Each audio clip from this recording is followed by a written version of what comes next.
आज की वीडियो में हम आपके लिए लेकर आए हैं रसायन विज्ञान क्लास 10 के अम्ल भस्म और लवण चैप्टर से, जो एक्सरसाइज सेकेंड में है चैप्टर 2 में, उसका लघु उत्तरीय प्रश्न का हल। पहला सवाल है, निम्नलिखित में कौन से अम्ल पाए जाते हैं। इस प्रकार की वीडियो मैं एक अलग से दे रखा हूँ, जिसमें आपके एक्सरसाइज में दी गई पदार्थों से कहीं ज़्यादा है।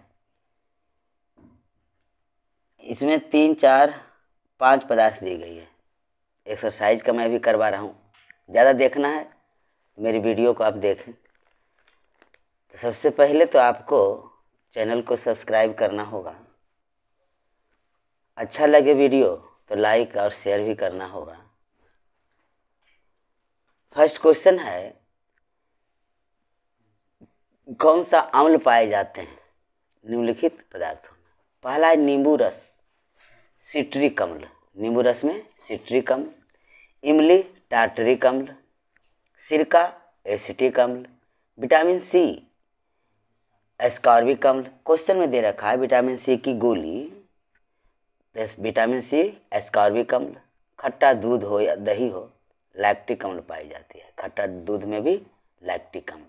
नेक्स्ट क्वेश्चन है कि निम्नलिखित अम्लों के आणविक सूत्र लिखें। रासायनिक नाम, उसके रासायनिक सूत्र, जो आणविक सूत्र होते हैं, इसका भी मैं स्पेशल एक वीडियो दे रखा हूँ। फिलहाल जो क्वेश्चन है उसका मैं आपको आणविक सूत्र बता दूँ। फर्स्ट है सल्फ्यूरिक अम्ल H2SO4, नाइट्रिक अम्ल HNO3, हाइड्रोक्लोरिक अम्ल HCl, फास्फोरिक अम्ल H3PO4, कार्बनिक अम्ल H2CO3। Next question important question है कि क्या होता है जब तनु सल्फ्यूरिक अम्ल की अभिक्रिया जस्ता से होती है। सल्फ्यूरिक अम्ल, तनु सल्फ्यूरिक अम्ल की अभिक्रिया जस्ता से होती है। तो जस्ता हाइड्रोजन को विस्थापित कर देता है। जस्ता क्या करता है? हाइड्रोजन को विस्थापित कर देता है तथा ZnSO4 जिंक के सल्फाइड बनाता है और हाइड्रोजन गैस मुक्त करती है। इसका यहाँ देखिए रासायनिक सूत्र बैलेंस करके दिया हुआ है। Zn + H2SO4 एरो रिएक्शन हो गई, ZnSO4 अपक्षेप के रूप में प्राप्त हुई, H2 गैस रिलीज हो गई। नेक्स्ट क्वेश्चन है थर्ड में ही, क्या होता है जब में ही कि तनु हाइड्रोक्लोरिक अम्ल की अभिक्रिया मैग्नीशियम से होती है। मैग्नीशियम क्लोराइड बनता है और हाइड्रोजन गैस मुक्त होती है। मैग्नीशियम की अभिक्रिया हाइड्रोक्लोरिक अम्ल से करवाई गई HCl से, तो क्या बना? मैग्नीशियम का क्लोराइड बना और हाइड्रोजन गैस मुक्त हुई। नेक्स्ट है कि तनु सल्फ्यूरिक अम्ल की अभिक्रिया एल्युमिनियम के साथ होती है, तो हमें एल्युमिनियम सल्फेट प्राप्त होता है और हाइड्रोजन गैस मुक्त होती है। देखिए उसका सूत्र दे रखा हूँ, विथ बैलेंस किया हुआ है। इस प्रकार के सवाल श्योर पक्का है 2 या 3 क्वेश्चन रहेंगे, 4 नंबर का या 5 नंबर का, चाहे वो किसी भी लेसन से दे। क्या होता है जब रहता ही है, तो इस पर ज़रा ध्यान देंगे कि क्या होता है जब टाइप का प्रश्न जहाँ आए किसी भी एक्सरसाइज में, केमिस्ट्री में, तो उस पर ज़रा अच्छे से उसे पढ़ाई कर लेनी है ताकि वो प्रश्न सॉल्व हो सके। नेक्स्ट क्वेश्चन कि तनु हाइड्रोक्लोरिक अम्ल की अभिक्रिया जब लोहा से होती है, लोहा से तनु हाइड्रोक्लोरिक अम्ल की अभिक्रिया कराई जाती है तो आयरन के क्लोराइड बनते हैं और हाइड्रोजन गैस मुक्त होती है। देखिए लोहा के क्लोराइड बना और हाइड्रोजन गैस मुक्त हुई। क्वेश्चन नंबर 4, एसिटिक अम्ल एक दुर्बल अम्ल है तथा अमोनिया एक दुर्बल भस्म है। यहाँ दुर्बल शब्द का क्या तात्पर्य है? दुर्बल से ही अर्थ समझ में आ जाता है कमजोर, प्रबल से यानी शक्तिशाली। तो जिस विलयन में हाइड्रोजन की सांद्रता अधिक होती है वह प्रबल होता है, और जिस विलयन में हाइड्रोजन की सांद्रता कम होती है वह दुर्बल होता है। इस बात को तो जानना ही पड़ेगा। तो दुर्बल शब्द का अर्थ है वैसा अम्ल और भस्म जो जल में पूर्णतः आयनित नहीं होते हैं। दुर्बल अम्ल उस अम्ल को कहते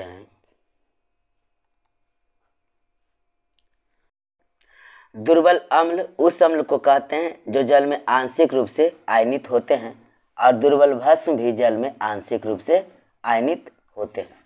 क्वेश्चन नंबर 5 है, प्रबल अम्ल तथा सांद्र अम्ल में भेद बताएं। प्रबल अम्ल को मैं बाईं ओर लिख लिया हूँ और नेक्स्ट है सांद्र अम्ल।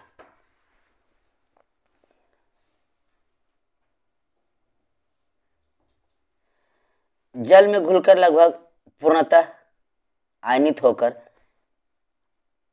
हाइड्रोजन के धनात्मक आयन प्रदान करता है। हाइड्रोजन आयन की संख्या अधिक होती है, उसका उदाहरण है HCl।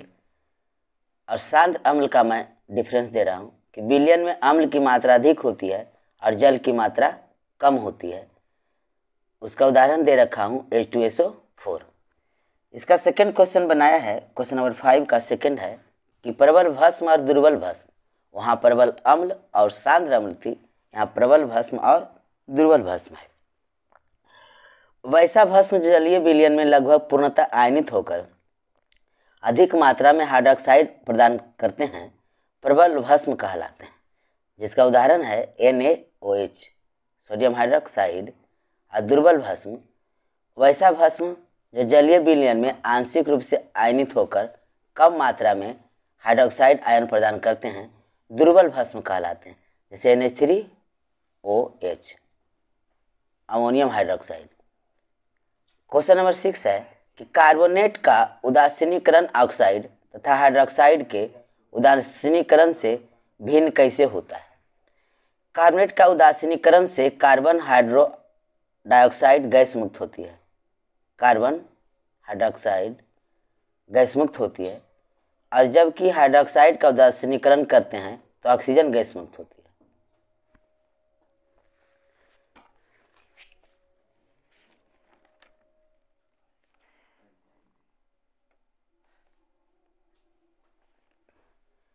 कार्बोनेट का उदासीनीकरण से कार्बन डाइऑक्साइड, हाइड्रो को आप कैंसिल कर देंगे, कार्बोनेट का उदासीनीकरण से कार्बन डाइऑक्साइड गैस मुक्त होती है तथा हाइड्रोक्साइड का उदासीनीकरण करने से ऑक्सीजन गैस मुक्त होती है। यही भिन्नता है दोनों में। आंसर फिर से समझ लें, क्योंकि यहाँ हाइड्रो जो लिखा दी गई है ये थोड़ा मिस है टाइपिंग में। कार्बोनेट का उदासीनीकरण से कार्बन डाइऑक्साइड गैस मुक्त होता है, जबकि हाइड्रोक्साइड के उदासीनीकरण करने पर ऑक्सीजन गैस मुक्त होती है। यही भिन्नता पाई जाती है। क्वेश्चन नंबर 7 क्या है देखते हैं। पीएच प्रतीक में, चलिए पी से पोटेंशियल होता है यानी शक्ति। पीएच प्रतीक में पी तथा एच क्या संकेत करते हैं। अब पीएच स्केल क्या सूचित करता है। पीएच प्रतीक में पी जो है हाइड्रोजन की शक्ति को बताता है। किसी विलयन के पीएच मान उसमें उपस्थित हाइड्रोजन के आयनों की सांद्रता के लघुगणक का ऋणात्मक होता है। पीएच मान का मान मिस है, इसे कैंसिल कीजिए। किसी विलयन के पीएच मान उसमें उपस्थित हाइड्रोजन आयनों की सांद्रता के लघुगणक का ऋणात्मक मान है। क्वेश्चन नंबर 8, 5 विलयन आपको दी गई है। ए का पीएच मान है 3, बी का पीएच मान है 1, सी का पीएच मान है 12 और डी का पीएच मान है 7 और ई का पीएच मान है 9। तो अब आपको बतानी है कि इसमें कौन उदासीन है, कौन सा विलयन उदासीन है। A B C D E में कौन सा विलयन उदासीन है। तो उदासीन 7 का होता है। और 7 से बाईं ओर जो जाते हैं यानी 0 से 7 के बीच तो वह अम्ल होता है। 0 जितना कमते जाएंगे 7 से बाईं पक्ष ओर बढ़ते जाएंगे तो अम्लीयता बढ़ती जाएगी, प्रबल अम्ल कहलाएगा। अगर दिया गया है 1, किसी विलयन का पीएच मान 1 है और दूसरे विलयन का पीएच मान 5 है, तो हम कहेंगे कि विलयन जिसका पीएच मान 1 था वह प्रबल अम्ल है, उसकी अम्लीयता ज़्यादा है।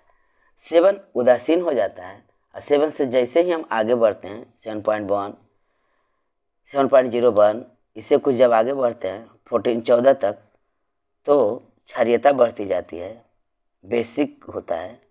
और 7 से कम वाले एसिडिक होते हैं। तो 7 किसका है। 7 आपका हो गया डी का, यानी डी विलयन का मान क्या होगा, उदासीन। नेक्स्ट है प्रबल क्षारीय। देखिए 7 से आगे बढ़ जाते हैं तो सबसे आगे क्या 12 है, तो 12 किसका है, सी का है। तो सी प्रबल क्षारीय होगा।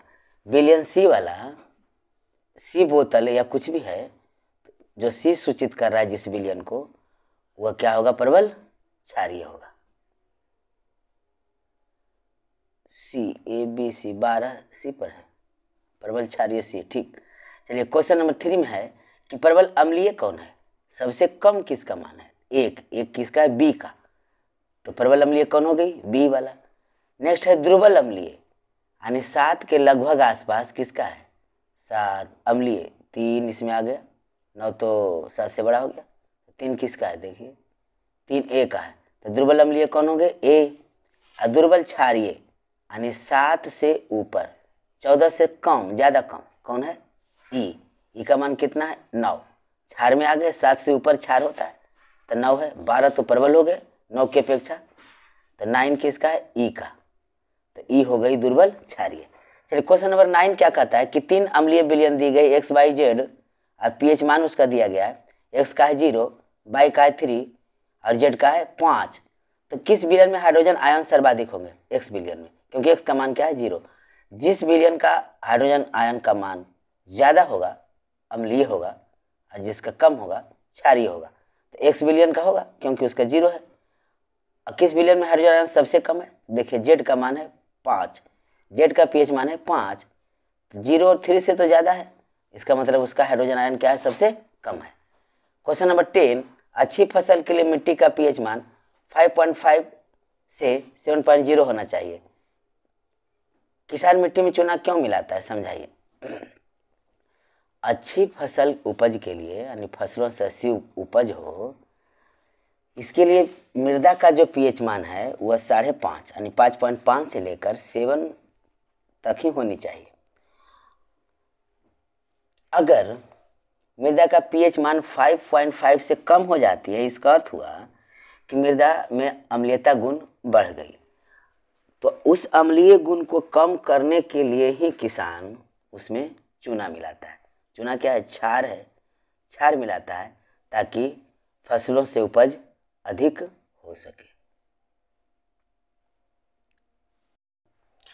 क्वेश्चन नंबर 11 है, अम्ल पित्त का पीएच मान 1 से 3 के बीच होता है, तो बताएं। अम्ल पित्त का पीएच मान दे रखा है 1 to 3, 1 से 3 के बीच होता है, तो बताइए कि अम्ल पित्त अम्लीय है या क्षारीय है? जाहिर सी बात है, अभी मैंने आपको बताया कि 1 to 7 के बीच है तो अम्ल होगी। तो यहाँ तो 1 to 3 दिया हुआ है तो अम्लीय होगी। अम्ल पित्त का जो पीएच मान है कितना, क्या होगा? अम्लीय होगा। अम्ल पित्त का पीएच मान 1 से 3 के बीच किस पदार्थ के कारण होता है? हम जानते हैं कि अमाशय से, अमाशय का जो जूस है, रस है, उसमें हाइड्रोक्लोरिक एसिड पाया जाता है, जिसका आण्विक सूत्र क्या है? HCl। तो अम्ल पित्त का पीएच मान HCl के कारण ही 1 to 3 होता है। उसका पीएच मान 1 से 3 के बीच किसके कारण होता है? हाइड्रोक्लोरिक अम्ल। इसका आंसर क्या हो लिखेंगे? HCl। नेक्स्ट क्वेश्चन है कि अग्निशामक यंत्र द्वारा आग बुझाने की क्रिया को रासायनिक अभिक्रिया द्वारा समझाएं। अग्निशामक यंत्र द्वारा आग किस प्रकार बुझाई जाती है, कैसे बुझ जाती है आग, इस बात को समझाना है एक रासायनिक अभिक्रिया के द्वारा। तो अग्निशामक यंत्र में NaHCO3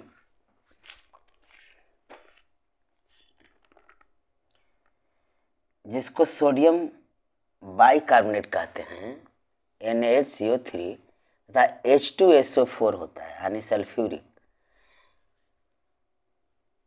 अम्ल होती है। इस यंत्र की घुंडी पर जब दाब डाली जाती है, जो अग्निशामक यंत्र होता है उसके टंकी में NaHCO3 सोडियम बाइकार्बोनेट होते हैं और सल्फ्यूरिक अम्ल होते हैं, और जब घुंडी पर उसका दाब डाली जाती है तो ये दोनों परस्पर संपर्क में आ जाते हैं, जिसके कारण CO2 गैस मुक्त होती है। और हम जानते हैं कि CO2 गैस ऑक्सीजन के संपर्क को तोड़ देगा और दहन की क्रिया के लिए ऑक्सीजन का होना अनिवार्य है। जब ऑक्सीजन का संपर्क टूट जाएगा तो आग बुझ ही जाएगी ना। और अग्निशामक यंत्र का काम क्या है? आग को बुझाना। चलिए फिर से रिपीट करता हूँ आंसर। अग्निशामक यंत्र में सोडियम बाइकार्बोनेट और सल्फ्यूरिक अम्ल रहते हैं। जब इसके यंत्र की घुंडी पर दाब डाली जाती है, सोडियम बाइकार्बोनेट और सल्फ्यूरिक अम्ल परस्पर संपर्क में आ जाते हैं, जिसके कारण CO2 गैस मुक्त होती है। यह गैस तेजी से बाहर निकलकर आग को बुझा देती है। मतलब ऑक्सीजन के संपर्क को ही तोड़ना इसका मुख्य काम है। उसका सूत्र दे दिया हूँ, बाई बैलेंस। नेक्स्ट है उत्फुलन से आप क्या समझते हैं? उत्फुलन प्रदर्शित करने वाले किसी यौगिक का नाम लिखें। उत्फुलन की आप परिभाषा लिखें और यौगिक का नाम लिखें। हवा में खुला छोड़ देने पर, हवा में खुला छोड़ देने पर रावाकरण जल को त्याग कर सोडियम कार्बोनेट मोनोहाइड्रेट का चूर्ण बनना ही उत्फुलन कहलाता है। उत्फुलन कहलाता है।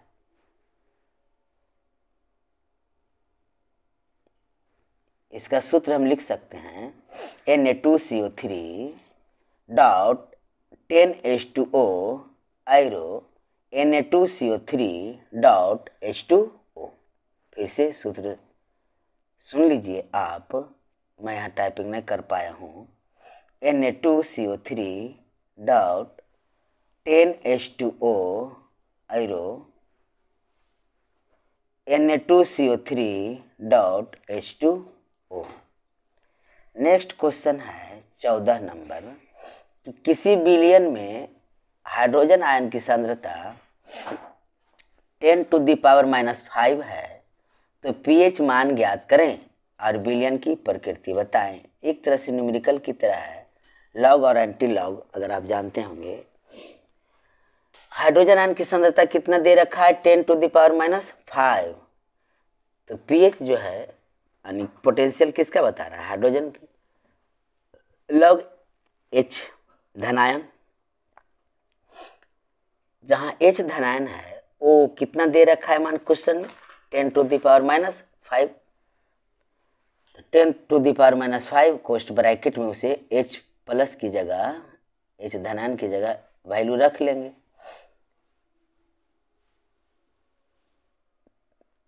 तो -5 से गुना हो गया 1, तो pH का वैल्यू कितनी आ गई? 5। इसका मतलब हुआ कि अगर उसमें आयन की सांद्रता 10⁻⁻5 है, इसका मतलब उसका pH मान कितना है? 5 है।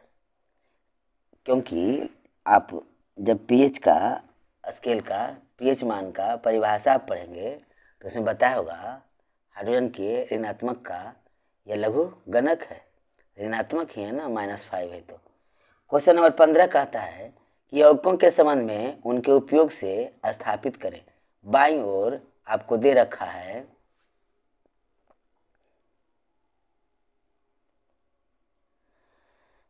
देखिए कुछ यौगिक का नाम और दाईं ओर उसका उपयोग लिखा है। तो सोडियम कार्बोनेट का उपयोग होता है कपड़े साफ करने में, इसे धोबिया सोडा भी कहा जाता है, धोबन सोडा भी कहा जाता है। और सोडियम बाइकार्बोनेट का उपयोग होता है बेकिंग पाउडर बनाने में। बेकिंग पाउडर मतलब खाने वाला सोडा। तीसरा है प्लास्टर ऑफ पेरिस का उपयोग सांचे बनाने में किया जाता है। तो 1 का हो जाएगा ख और 2 का हो जाएगा ग और 3 का हो जाएगा क। उसका नीचे मैं एरो देकर मिला दिया हूँ। क्वेश्चन नंबर 16 है जो कि लेसन का शायद लास्ट सवाल होगा। सोडियम हाइड्रोजन कार्बोनेट को गर्म करने पर प्राप्त उत्पाद के नाम लिखें। सिर्फ प्राप्त उत्पाद का ही नाम हमें लिखने के लिए कहा गया है। सोडियम